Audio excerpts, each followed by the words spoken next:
ভারত বাংলাদেশ সীমান্তে নজরদারি বাড়াতে মুখ্যমন্ত্রীর বাসভবনে গুরুত্বপূর্ণ বৈঠক। রাজ্যের মুখ্যমন্ত্রীর বাসভবনে আজ এক গুরুত্বপূর্ণ রুদ্ধদ্বার বৈঠক অনুষ্ঠিত হয়েছে, যেখানে ভারত বাংলাদেশ আন্তর্জাতিক সীমান্তে নজরদারি আরও জোরদার করার বিষয়ে বিস্তারিত আলোচনা হয়। বৈঠকে চলে প্রায় 1 ঘন্টারও বেশি সময় ধরে। বৈঠকে উপস্থিত ছিলেন সীমান্ত রক্ষা বাহিনী, বিএসএফ, আসাম রাইফেল, রাজ্য পুলিশ ও অন্যান্য সুরক্ষা বাহিনীর উচ্চপদস্থ আধিকারিকরা।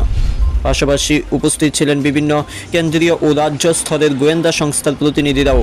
সরকারি সূত্রে জানা গেছে, সাম্প্রতিক সময়ে সীমান্ত এলাকায় অনুপ্রবেশে, চোরাচালান এবং সন্দেহভাজন গতিবিধি বৃদ্ধির পরিপ্রেক্ষিতে এই বৈঠক ডাকা হয়। বৈঠকে মুখ্যমন্ত্রী নিজে উপস্থিত থেকে বাহিনী ও গোয়েন্দা সংস্থাগুলোকে আরও সমন্বয়ের মাধ্যমে যৌথ নজরদারি জোরদার করার নির্দেশ দিয়েছেন।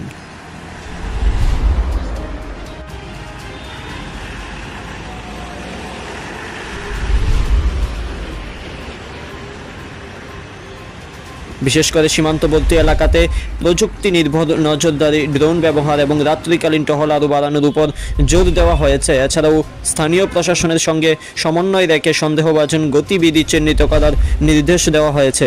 প্রশাসনিক মহলের মতে এই বৈঠক রাজ্যের নিরাপত্তার ব্যবস্থাকে আরও শক্তিশালী করতে একটি গুরুত্বপূর্ণ পদক্ষেপ।